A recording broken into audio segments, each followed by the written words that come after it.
Chères étudiantes, chers étudiants, chers internautes, dans la vidéo précédente, nous avons introduit le cours de méthodologie de l'information multimédia en mettant en lumière les principaux objectifs pédagogiques du cours. Le premier est celui de pouvoir maîtriser les concepts de base liés au monde des technologies de l'information, de la communication et du multimédia.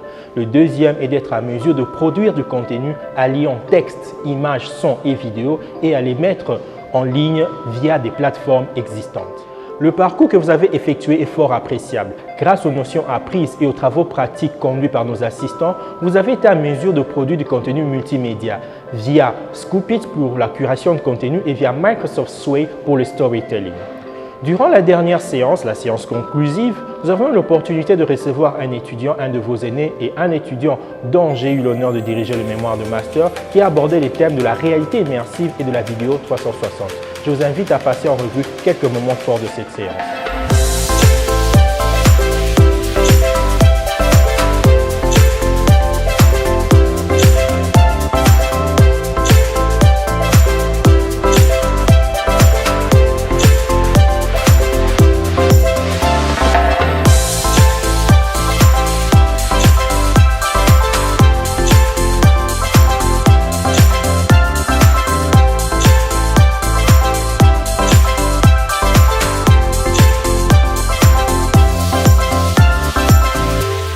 Ce cours m'a permis de manipuler les plateformes servant à collecter, formater et mettre en ligne les données numériques sous diverses sources.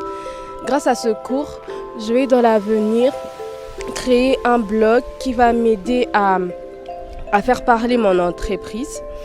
Grâce à Scoopit, j'ai appris à scooper des articles venant de moi-même et des articles que j'ai trouvés dans la plateforme. Et aussi, grâce à Microsoft Sway, je vais pouvoir raconter une histoire en mettant des vidéos ou des audios pour en fait, parler en général de ce que j'ai vécu ou ce que les autres ont vécu.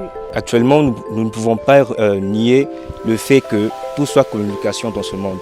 Et surtout que les spécialistes de la communication déclarent que si vous ne maîtrisez pas le numérique actuellement, c'est-à-dire le domaine des multimédias, vous êtes considéré comme analphabète.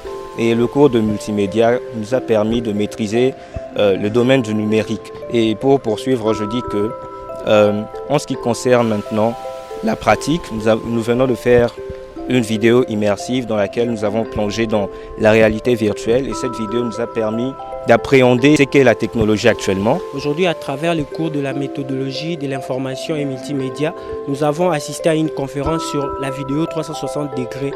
Alors nous étions immergés dans un jeu vidéo, c'était émouvant, nous avons ressenti les coups. J'ai pu me battre avec un homme géant et c'était vraiment très émouvant. Pour moi, c'était une belle expérience, alors c'est comme si j'y étais vraiment.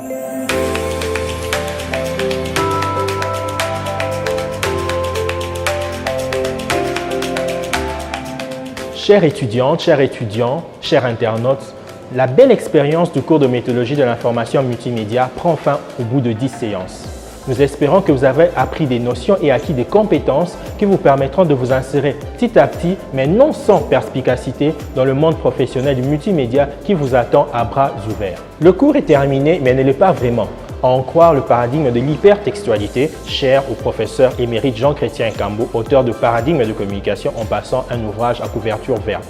Il nous y apprend que la recherche du sens d'un fait de communication n'est jamais aboutie, n'est jamais définitive. Elle est toujours en progression, elle est toujours continuelle. Ainsi, le cours n'est pas terminé. Continuez à partager vos expériences, à poser vos questions, à partager vos réalisations via la plateforme de notre cours Google Classroom.